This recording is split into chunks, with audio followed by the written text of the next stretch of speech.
Good morning students.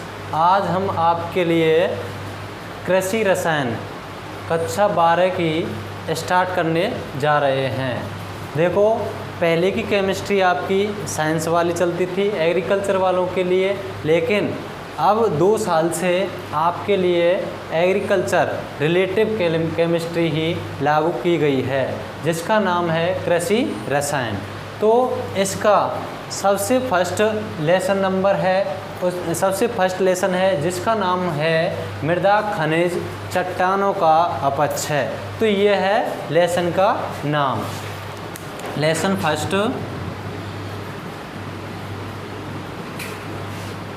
First जिसका नाम है मृदा खनिज चट्टानों का अपक्षय। तो सबसे पहले अपन देखेंगे बेटा कि मृदा किसे कहते हैं। तो देखो, मृदा शब्द की उत्पत्ति लैटिन भाषा के शब्द सोलम से हुई है। किससे हुई है? सोलम से हुई है, जिसका शाब्दिक अर्थ होता है फ्लोर अथवा फर्श। जिसका शाब्दिक अर्थ होता है फ्लोर अथवा फर्श। मृदा शब्द की उत्पत्ति किस शब्द से हुई है? लैटिन भाषा का शब्द है।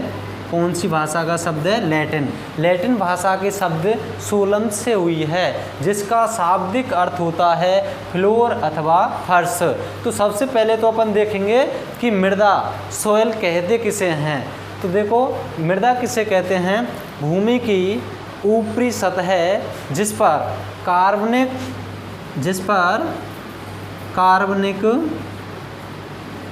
पदार्थ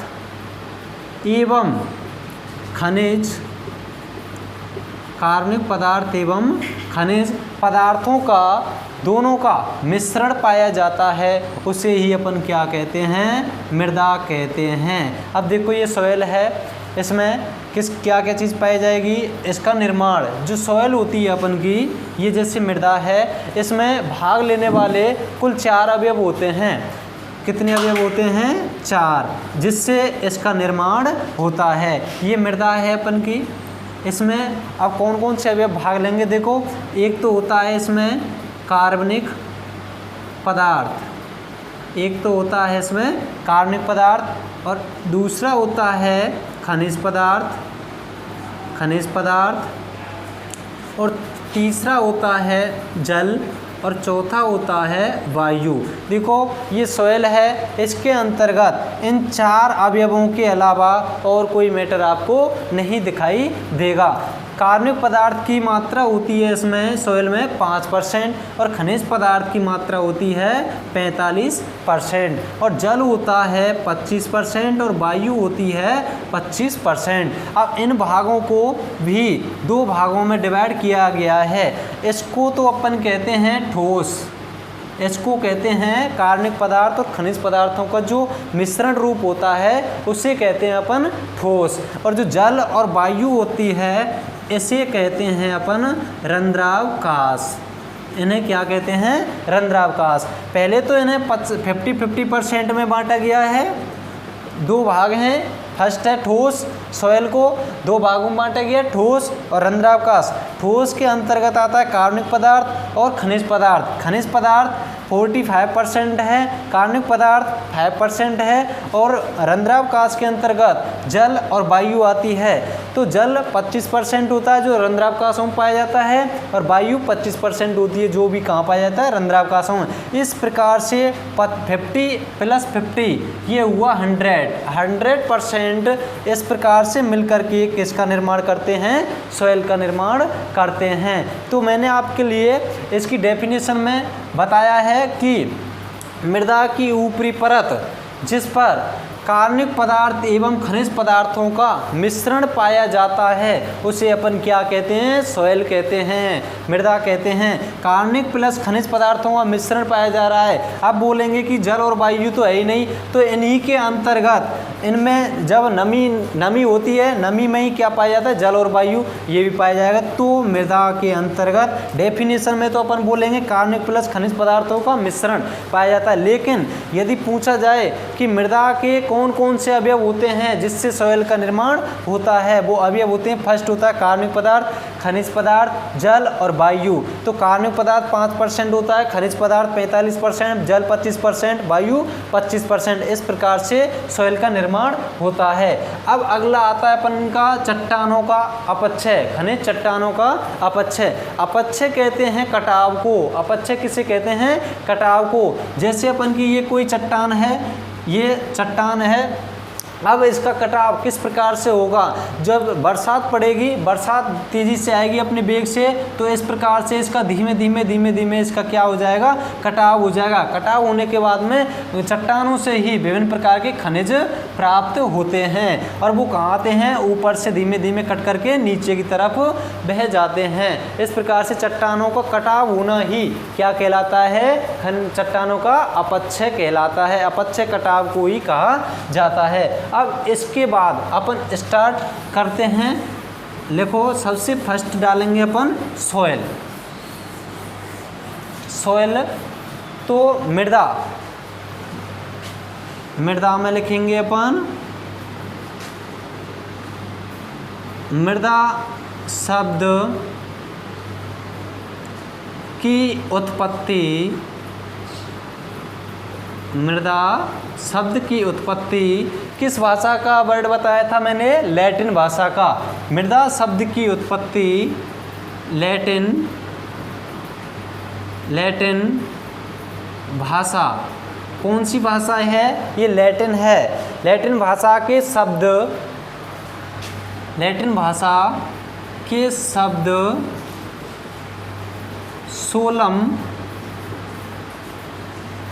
सोलम से हुई है। मृदा शब्द की उत्पत्ति कौन से वर्ड की भाषा है? लैटिन भाषा। लैटिन भाषा के शब्द सोलम से हुई है, जिसका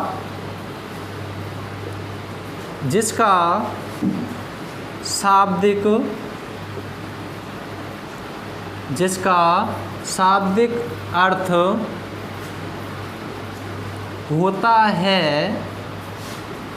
फ्लोर अथवा फर्श। फ्लोर अथवा फर्श। तो देखो, मृदा शब्द की उत्पत्ति देखेंगे। सबसे पहले किस भाषा का शब्द है? लैटिन भाषा। लैटिन भाषा का कौन सा शब्द है? सोलम। सोलम से हुई है, जिसका शाब्दिक अर्थ होता है फ्लोर अथवा फर्श। जो सोलम है, इसका अर्थ क्या होता है? फ्लोर अथवा फर्श। इसके बाद में अपन मृदा की डेफिनेशन, परिभाषा लिखेंगे। इसकी परिभाषा मृदा की। तो मैंने आपके लिए क्या बताया था अभी? इनके अवयवों में खनिज पदार्थ और कार्बनिक पदार्थों का मिश्रण वो कहाँ पाया जाएगा? भूमि की ऊपरी सतह पर। उसे ही अपन क्या कहेंगे? सॉइल कहेंगे। भूमि की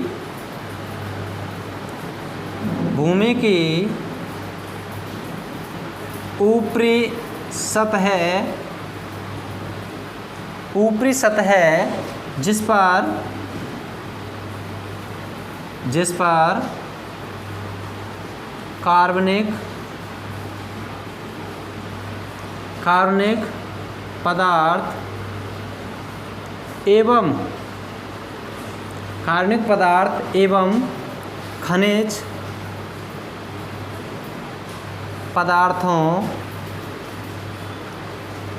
खनिज पदार्थों का मिश्रण पाया जाता है उसे मृदा कहते हैं। तो मृदा किससे कहेंगे? भूमि की ऊपरी सतह जिस पर कार्बनिक पदार्थ एवं खनिज पदार्थों का मिश्रण पाया जाता है, उसे मृदा कहते हैं। अब इसका निर्माण 4 अवयवों से हुआ। उनमें भी आपने देखा था कि कार्बनिक पदार्थ था, कार्बनिक पदार्थ की परसेंट में कितनी मात्रा थी 5%, और खनिज पदार्थ था उसकी कितनी परसेंट मात्रा थी 45%। तो इन दोनों का मिश्रण होकर के किसका निर्माण होता है, मृदा का, जिसे ही अपन क्या कहते हैं, मृदा कहते हैं। अब देखेंगे इसकी विशेषताएं, मृदा की विशेषताएं। अगली हेडिंग डालते हैं मृदा की विशेषताएं, मृदा की विशेषताएं। तो इसमें क्या क्या विशेषताएं पाई जाती हैं। सबसे फर्स्ट होती है मृदा विभिन्न परतों में पाई जाती है। मृदा की विशेषताएं, मृदा विभिन्न परतों में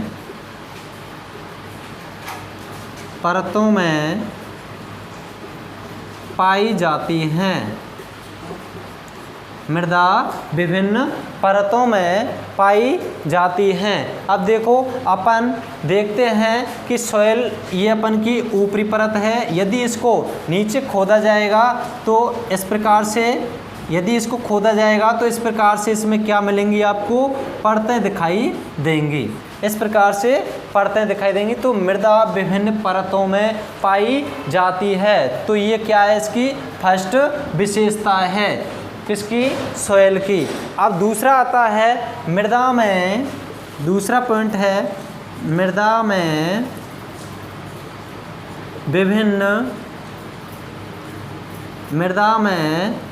विभिन्न पैतृक पदार्थ पाए जाते हैं। मृदा में विभिन्न क्या पाए जाते हैं, पैतृक पदार्थ। पैतृक पदार्थ कहते हैं मूल पदार्थ को। किसे कहते हैं, मूल पदार्थ। मूल पदार्थ क्या है या पैतृक पदार्थ क्या है, मूल या पैतृक पदार्थ उसे कहते हैं जिससे मृदा का निर्माण होता है। जिस प्रकार से मूल पदार्थ, देखो जिस प्रकार से संतान की उत्पत्ति उसके पिता से होती है, इसी प्रकार से उसे क्या कहा जाएगा, संतान के पिता को फिर क्या कहा जाएगा, मूल पदार्थ। मूल या पैतृक, पैतृक किनको कहा जाएगा, उनके पिताजी को। इसी प्रकार से जब मृदा में विभिन्न पैतृक पदार्थ पाए जाते हैं जिससे किसका निर्माण हो रहा है, मृदा का निर्माण हो रहा है। इसी प्रकार से जैसे कोई भी संतान है उसके पिताजी से उसका निर्माण हुआ है, तो उस संतान के पैतृक कौन हुए, उनके पिताजी, जिससे उनका निर्माण हुआ था। तो मृदा में विभिन्न पैतृक पदार्थ पाए जाते हैं। अब पैतृक पदार्थ कौन कौन से होते हैं, मैंने आपके लिए बताया था सॉइल का निर्माण हुआ था, उसमें पैतृक पदार्थ कौन कौन से थे, यहाँ पर लिख लो, जल, वायु, कार्बनिक पदार्थ, और चौथा था अपन का खनिज पदार्थ। खनिज पदार्थ इनसे मिलकर के किसका निर्माण हुआ है, मृदा का। तो जिस से मिलकर के जिसका निर्माण हुआ है तो उसे ही अपन क्या कहेंगे, पैतृक पदार्थ। पैतृक का मतलब होता है जिससे जिसका निर्माण हुआ है। मृदा का निर्माण किन किन अवयवों से हुआ है, जल, वायु, कार्बनिक पदार्थ और खनिज पदार्थों से। तो इन्हीं को क्या कहा जाएगा, पैतृक पदार्थ। मृदा में विभिन्न पैतृक पदार्थ पाए जाते हैं। अगला है मृदा में कणों का आकार भिन्न होता है। मृदा में जो कण पाए जाते हैं उनके कणों का आकार भिन्न होता है। मृदा में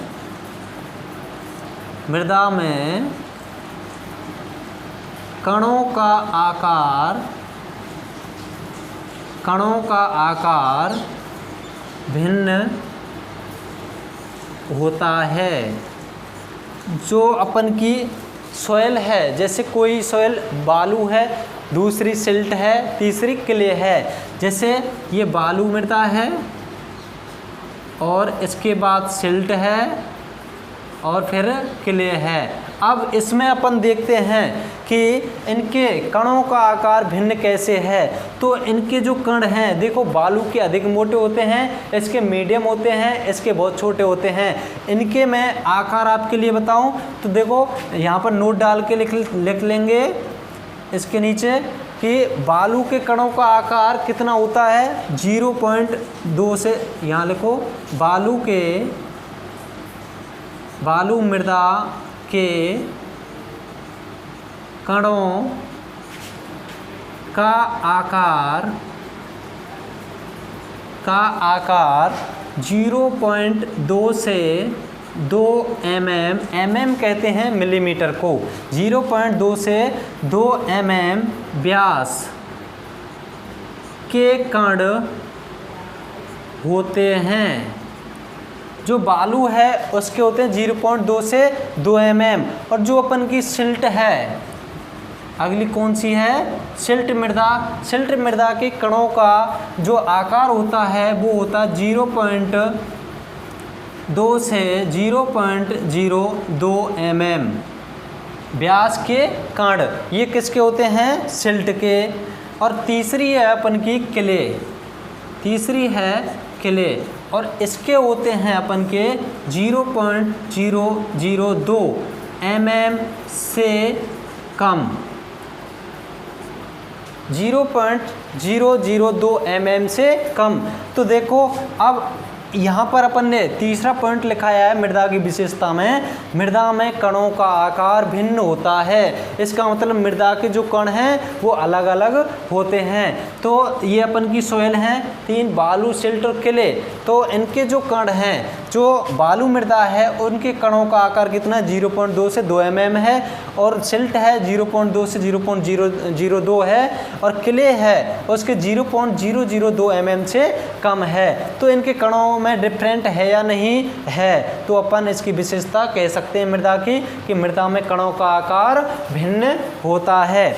अब अगला आता है मृदा में विभिन्न परतों में सूक्ष्म जीव पाए जाते हैं। चौथा पॉइंट लिखेंगे, चौथा पॉइंट है मृदा में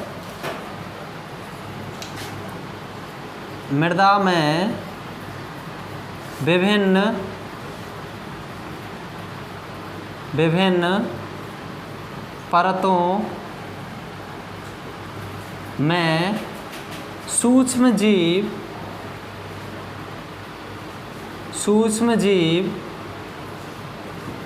पाए जाते हैं। अब जो सॉइल की जो परत हैं उनमें विभिन्न प्रकार के क्या पाए जाते हैं, सूक्ष्म जीव पाए जाते हैं। अब देखो सूक्ष्म जीव ही अपन की मृदा को हमेशा उर्वर बनाते हैं। जो अपन की सॉइल होती है उसमें जब सूक्ष्म जीवों की मात्रा नहीं है तो वह मृदा अनुपजाऊ हो सकती है, क्योंकि सूक्ष्म जीव एक प्रकार से कार्बनिक पदार्थों का विघटन करने में लाभदायक होते हैं। इसलिए जिस मृदा में अधिक सूक्ष्म जीव हैं उस मृदा को हम उर्वर मृदा भी कह सकते हैं। इनमें विभिन्न प्रकार के सूक्ष्म जीव पाए जाते हैं मृदा में, उसकी परतों में। मृदा के कार्य, अब अगली हेडिंग डालेंगे अपन मृदा के कार्य। ये हुई मृदा की विशेषता। इसके बाद में मृदा के कार्य, मृदा के कार्य। अब ये क्या कार्य करती है, ये तो इसकी विशेषताएं हुई थी। अब सॉइल क्या कार्य करेगी, मृदा विभिन्न प्रकार के प्राकृतिक साधनों, मृदा विभिन्न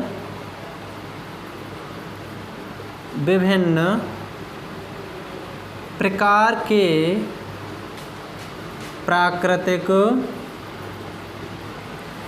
प्राकृतिक साधनों, मृदा विभिन्न प्रकार के प्राकृतिक साधनों एवं पोषक तत्वों, प्राकृतिक साधनों एवं पोषक तत्वों का पुनः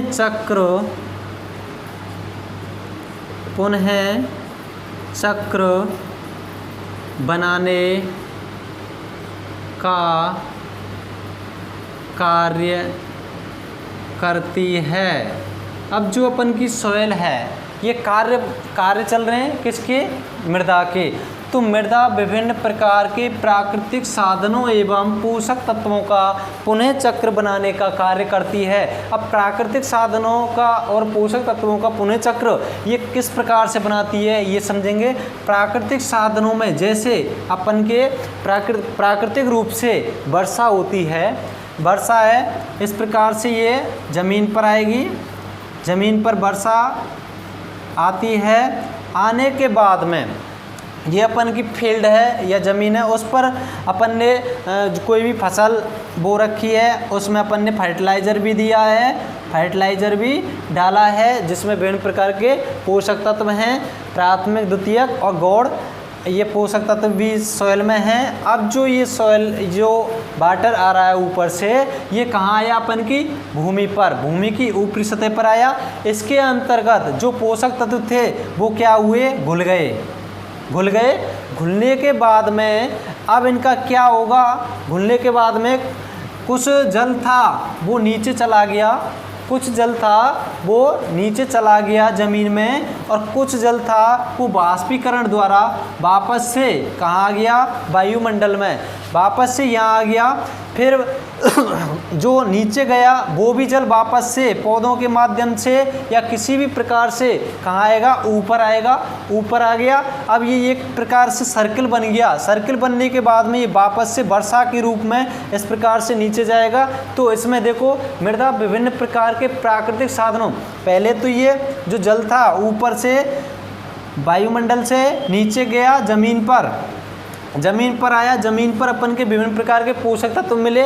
पोषक तत्वों में ये पोषक तत्व इसमें घुलने के बाद में कुछ जल तो नीचे चला गया, नीचे जाने के बाद में दोबारा से फिर अपन ने कोई फसल बोई या किसी भी प्रकार से किसी भी साधनों द्वारा कुएं नलकूपों के माध्यम से ये वापस से फिर आ गया बाहर, और इधर से कुछ जल का वाष्पीकरण वाष्पोत्सर्जन हुआ, वो कुछ तो पौधों ने ग्रहण कर लिया और कुछ वापस से वायुमंडल में चला गया, वहाँ से यहाँ आया, फिर बरसात के रूप में ये वापस से नीचे आएगा।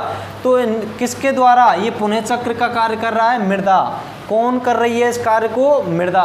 मृदा विभिन्न प्रकार के प्राकृतिक साधनों में जैसे वर्षा ही आती है, प्राकृतिक साधनों एवं पोषक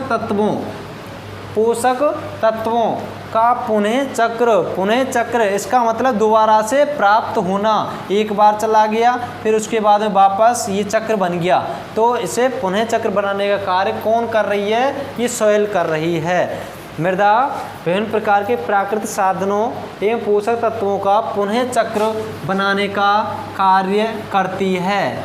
पुनः चक्र का मतलब होता है दोबारा से, सर्किल। अब है दूसरा पॉइंट, मृदा पौधों की वृद्धि के लिए मृदा पौधों की वृद्धि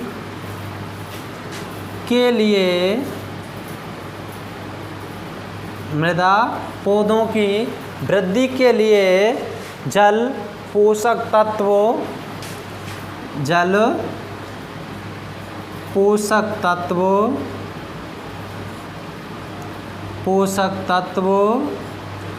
O2 प्रदान करने का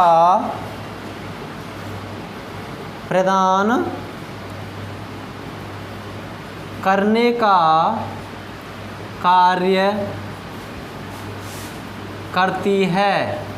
देखो मृदा पौधों की वृद्धि के लिए जल जो मैंने आपके लिए बताया था कि जल को किसने प्राप्त किया, सॉइल ने प्राप्त किया, ऊपर से बरसात हुई, तो मृदा पौधों की वृद्धि के लिए फिर वो जल कहाँ गया, पौधों के लिए भी प्राप्त हुआ। किसके माध्यम से हुआ, वो मृदा के माध्यम से पौधों को प्राप्त हुआ। मृदा पौधों की वृद्धि के लिए जल, पोषक तत्व O2 प्रदान करने का कार्य करती है।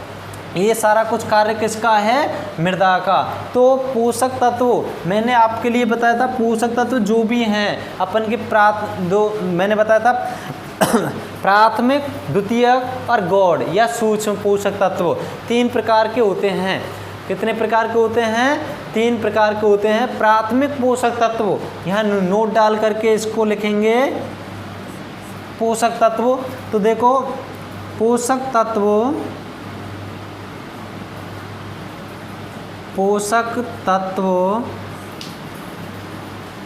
कौन कौन से होते हैं? प्राथमिक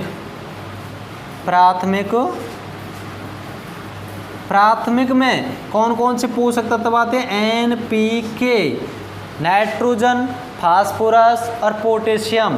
पोषक तत्व कौन कौन से होते हैं? प्राथमिक पोषक तत्व। प्राथमिक पोषक तत्व में कौन कौन से आते हैं? NPK, नाइट्रोजन, फास्फोरस और पोटेशियम।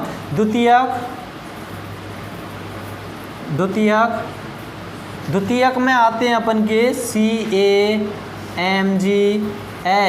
कैल्शियम, मैग्नीशियम और ये होता है अपन का सल्फर, ये होते हैं सेकेंडरी। अब बाकी के जो भी पोषक तत्व हैं, इनके अलावा जो भी पोषक तत्व बचते हैं उन्हें अपन सूक्ष्म या गौण पोषक तत्व कहते हैं। तो इनको उपलब्ध पौधों के लिए कौन करवाता है? सॉइल करवाती है। देखो मृदा पौधों की वृद्धि के लिए जल, पोषक तत्व, O2 प्रदान करने का कार्य करती है। जिस प्रकार से इंसान की वृद्धि के लिए जल, पानी और ये खाना जिस प्रकार से पौधों के लिए खाने के रूप में पोषक तत्व दिए जा रहे हैं, तो मनुष्य के लिए खाने के रूप में रोटी दी जाती हैं। इसी प्रकार से तो जल हो गया, ये खाना हो गया, और ये O2 ऑक्सीजन जो अपन लेते हैं, इसका भी कार्य कौन करता है? सॉइल ही करती है। तो इन तीनों कार्यों को जब पौधे के लिए ये आवश्यक हैं, तो ये ही मनुष्य की वृद्धि के लिए आवश्यक होते हैं। तो ध्यान रखना, इन तीनों को उपलब्ध कराने का कार्य कौन करती है? मृदा पौधों की वृद्धि के लिए जल, पोषक तत्व, O2 प्रदान करने का कार्य करती है। जिस प्रकार से हम जल को यूज करते हैं, जल के बाद में खाना भी खाते हैं और श्वसन क्रिया भी करते हैं, इसी प्रकार से पौधे की वृद्धि के लिए ये चीज़ आवश्यक हैं। तो मैंने आपके लिए ये बता दिया है कि पोषक तत्व कितने प्रकार के होते हैं? 3 प्रकार के। प्राथमिक पोषक तत्व, द्वितीयक, सूक्ष्म या गौण। तो प्राथमिक पोषक तत्व कौन कौन से बताए? NPK, द्वितीयक CaMgS। अब इनके कार्य भी आपके लिए यहीं पे बता दूं। नाइट्रोजन क्या कार्य करता है? ये पौधे की वृद्धि करने का कार्य करता है। इसको भी यहीं पे नोट करके लिखना, नोट डाल के। नाइट्रोजन पौधों की वृद्धि करने का कार्य करता है। फास्फोरस के बारे में लिखेंगे। फास्फोरस जड़ों की वृद्धि करता है। पौधे की वृद्धि कौन करता है? नाइट्रोजन। और फास्फोरस किसकी वृद्धि करता है? जड़ों की वृद्धि। नाइट्रोजन पौधों की वृद्धि करने का कार्य करता है। फास्फोरस पौधों की जड़ों की वृद्धि करता है। और पोटेशियम रोग प्रतिरोधकता का कार्य करता है। पोटेशियम रोग प्रतिरोधकता का कार्य करता है। देखो प्राथमिक पोषक तत्व क्या क्या कार्य करते हैं? सबसे ज़्यादा आवश्यकता इन्हीं पोषक तत्वों की होती है। सबसे ज़्यादा पौधे के लिए कौन से पोषक तत्व आवश्यक रूप से होने चाहिए? NPK प्राथमिक, क्योंकि नाइट्रोजन है ये पौधों की वृद्धि करेगा, और फास्फोरस है ये जड़ों की वृद्धि करेगा, और पोटेशियम है रोग प्रतिरोधकता का कार्य करेगा। इसलिए NPK जो प्राथमिक पोषक तत्व हैं ये तो पौधे के लिए होना अति आवश्यक हैं। अब लिखेंगे आगे तीसरा पॉइंट, मृदा सूर्य से। तीसरा पॉइंट, मृदा सूर्य से अब क्या प्राप्त करेगी? मृदा सूर्य से ऊर्जा प्राप्त करके, ऊर्जा प्राप्त करके, ऊर्जा प्राप्त किसने की? मृदा ने। अब ये किसको पहुंचाएगी? उसे पौधों को प्रदान करती है, पौधों को प्रदान करती है। मृदा सूर्य से ऊर्जा प्राप्त करके उसे पौधों को प्रदान करती है। ये तीसरा पॉइंट। अब चौथा पॉइंट, मृदा की सतह का प्रयोग, मृदा की सतह का प्रयोग, मृदा की सतह का प्रयोग फसल उत्पादन में किया जाता है, फसल उत्पादन में किया जाता है। मृदा की जो ऊपरी सतह होती है उसका प्रयोग किसमें किया जा रहा है?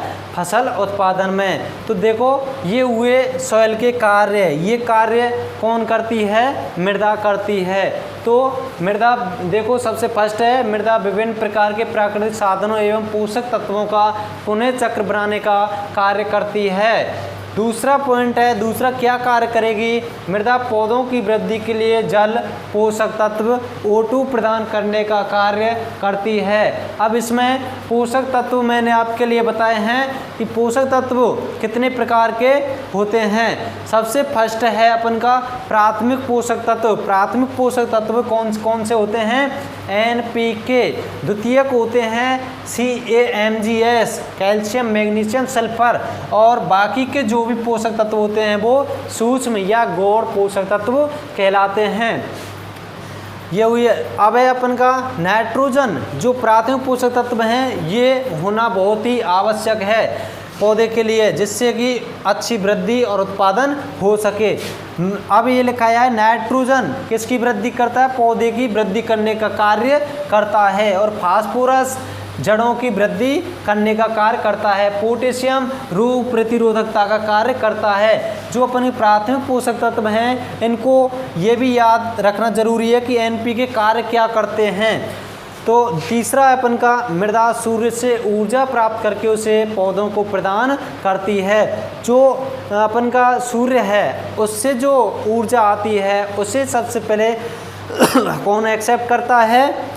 मृदा एक्सेप्ट करती है। उसके बाद में फिर वो मृदा उस ऊर्जा को पौधों के लिए डिवाइड कर देती है। तो सबसे पहले सूर्य से ऊर्जा प्राप्त करने का कार्य भी कौन करेगी? मृदा करेगी। अब चौथा है मृदा की सतह का प्रयोग। मृदा की जो सतह होती है ऊपरी सतह, जिस पर क्या किया जाता है? फसल उत्पादन का कार्य किया जाता है।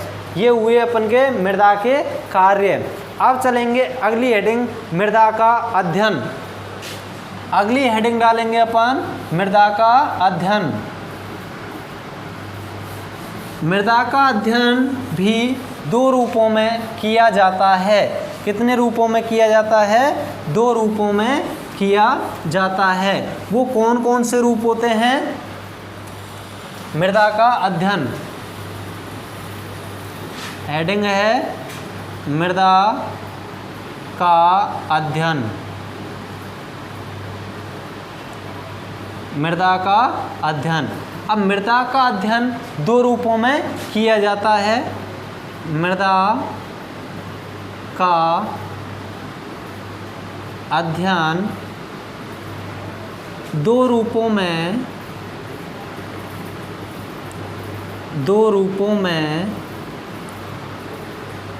किया जाता है। कितने रूपों में किया जाता है? दो रूपों में किया जाता है। अब वो रूप कौन कौन से हैं? सबसे फर्स्ट है पेडोलॉजी। पेडोलॉजी जिसमें मृदा का अध्ययन किया जाता है वो फर्स्ट रूप कौन सा है? पेडोलॉजी। अब इसमें किस किस का अध्ययन किया जाता है? वह विज्ञान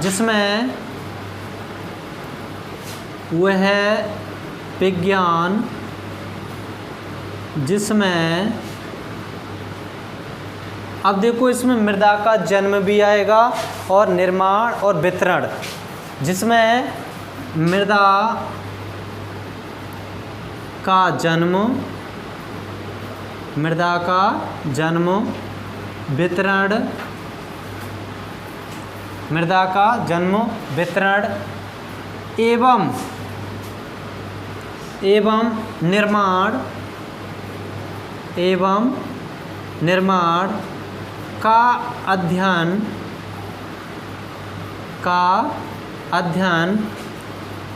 किया जाता है उसे पेडोलॉजी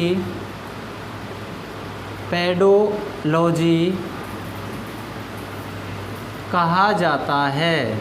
पेडोलॉजी कहा जाता है। तो मृदा का अध्ययन दो रूपों में किया जाता है। वो रूप कौन कौन से हैं? पहला है पेडोलॉजी, तो वह विज्ञान जिसमें मृदा का जन्म वितरण एवं निर्माण का अध्ययन किया जाता है उसे क्या कहते हैं अपन? पेडोलॉजी। अब दूसरा रूप है मृदा शास्त्र।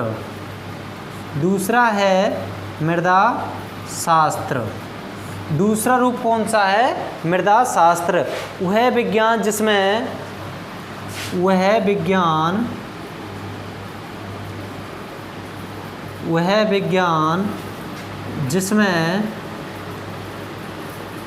अब इसमें तो हुआ था मृदा का जन्म वितरण और निर्माण का अध्ययन। इसमें क्या आएगा? वह विज्ञान जिसमें मृदा का अध्ययन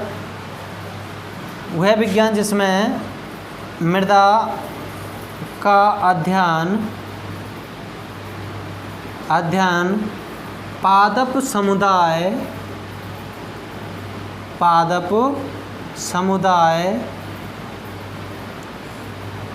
के रूप में किया जाता है। पादप समुदाय के रूप में किया जाता है मृदा शास्त्र कहलाती है। क्या कहलाती है? मृदा शास्त्र कहलाती है। ये तो हुआ मृदा का अध्ययन। मृदा का अध्ययन कितने रूपों में किया गया है? दो रूपों में। सबसे पहला रूप कौन सा है? पेडोलॉजी। पेडोलॉजी किससे कहते हैं? वह विज्ञान जिसमें मृदा का जन्म, सबसे पहले क्या? जन्म, उसके बाद वितरण, उसके बाद निर्माण, इन तीनों का अध्ययन जिसमें किया जाता है उसे ही अपन क्या कहते हैं? पेडोलॉजी। अब है मृदा शास्त्र वह विज्ञान जिसमें मृदा का अध्ययन पादप समुदाय के रूप में किया जाता है वो क्या कहलाएगी? मृदा शास्त्र। पादप समुदाय इसका मतलब पादपों से रिलेटिव जिस मृदा का अध्ययन किया जाता है पादपों से रिलेटिव उसे ही अपन क्या कहते हैं? मृदा शास्त्र। अब इसके बाद अगली हेडिंग है मृदा एक प्राकृतिक पिंड। मृदा एक, हेडिंग डालेंगे मृदा एक प्राकृतिक पिंड। ये नई हेडिंग है। मृदा एक प्राकृतिक पिंड है। किस प्रकार से अपन कह सकते हैं कि मृदा एक प्राकृतिक पिंड है? मृदा एक प्राकृतिक पिंड है, लिखो मृदा एक प्राकृतिक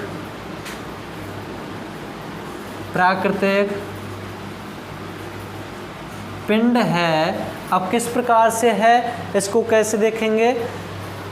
प्राकृतिक पिंड है जिसका निर्माण विभिन्न पैतृक पदार्थ किस से हुआ था? जिसका निर्माण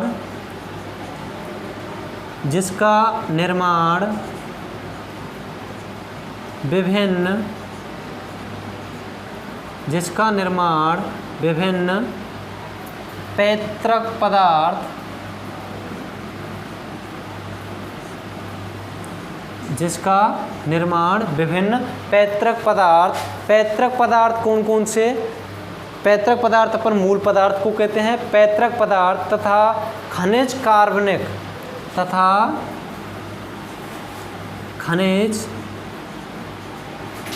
खनिज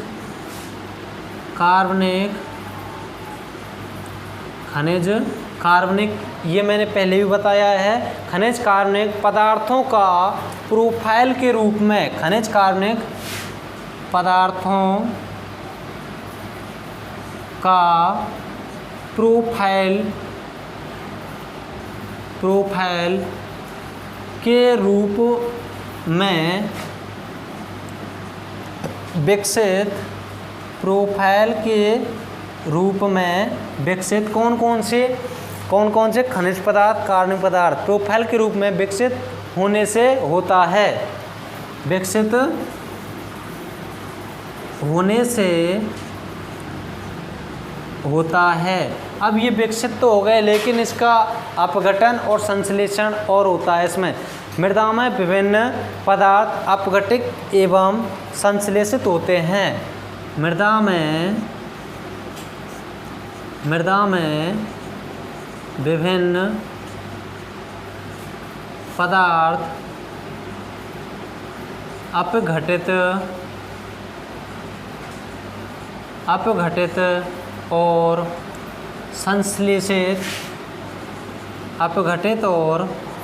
संश्लेषित होते हैं।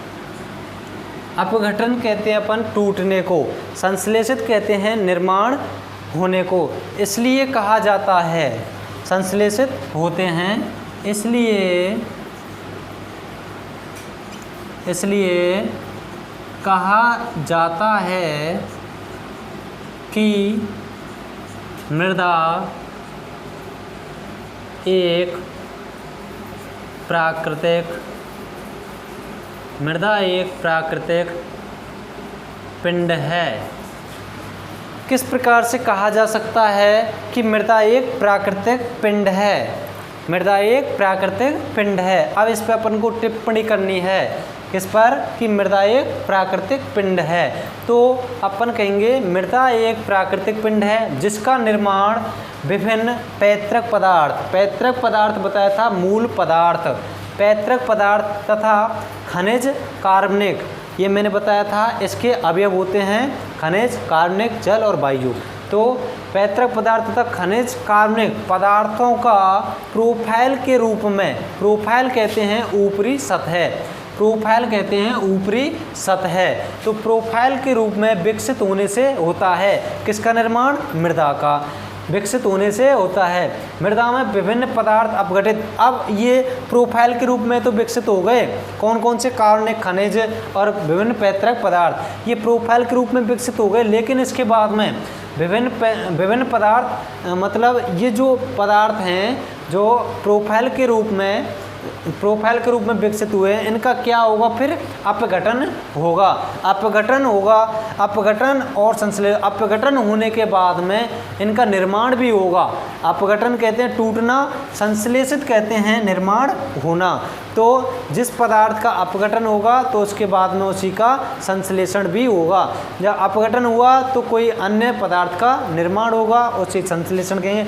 जब ये बातें इसमें चल रही हैं सॉइल में, तो इसी प्रकार से ये मनुष्य पे भी डिपेंड करता है। मनुष्य जब मरता है तो उसके बाद में जन्म भी लेता है, तो मनुष्य भी एक जीवित पिंड है, तो यह एक प्राकृतिक पिंड है। प्राकृतिक कहते हैं प्राकृतिक रूप से ये इसमें चलता है कि अपघटन होना और संश्लेषण होना। अपघटन कहते हैं टूटना और संश्लेषण कहते हैं निर्माण होना। तो ये हुआ मृदा एक प्राकृतिक पिंड। अगला अपन पढ़ेंगे पौधों की वृद्धि को प्रभावित करने वाले कारक। पौधों की वृद्धि को प्रभावित करने वाले कारक ये पढ़ेंगे। अगली हेडिंग है पौधों की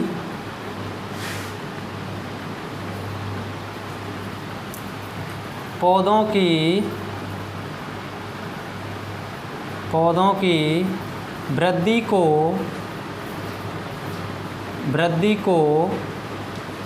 प्रभावित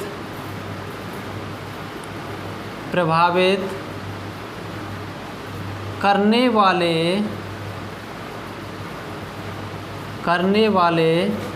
कारक। पौधों की वृद्धि को प्रभावित करने वाले कारक। अब पौधों की वृद्धि को प्रभावित करने वाले कारक कौन कौन से होते हैं? वो केवल 3 कारक ही होते हैं जिससे पौधे की वृद्धि पर प्रभाव पड़ता है। वो 3 कारक कौन कौन से होते हैं? केवल इनके नाम पढ़ने अपन को। पौधों की वृद्धि को प्रभावित करने वाले 3 कारक होते हैं। सबसे पहला होता है जलवायुवीय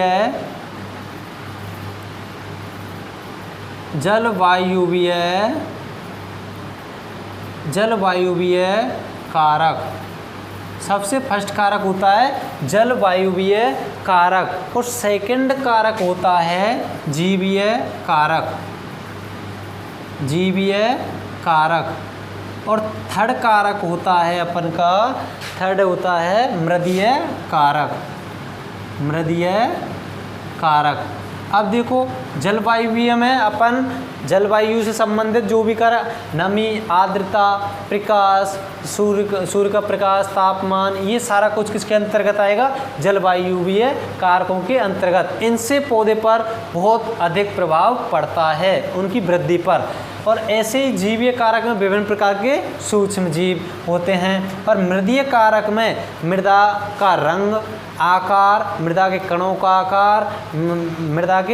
का आकार, ये सब कुछ किसको इफेक्ट करते हैं? पौधों की वृद्धि को इफेक्ट डालते हैं। पलवी मृदा होगी उसमें पौधे की, क्योंकि उसमें कण अधिक मोटाई के होते हैं इसलिए उसमें वृद्धि कम हो पाएगी। और जो अपन की सिल्ट होगी उसमें बालू सिल्ट और क्ले सिल्ट होगी, मध्यम होगी, उसमें भी ठीक होगी और क्ले में भी अच्छी वृद्धि होगी।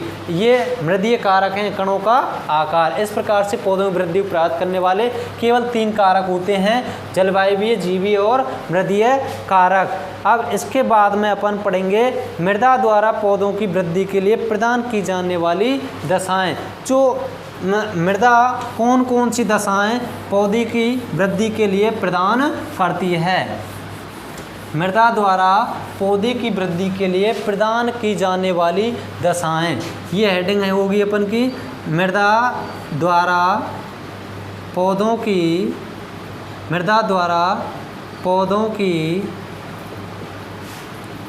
वृद्धि के लिए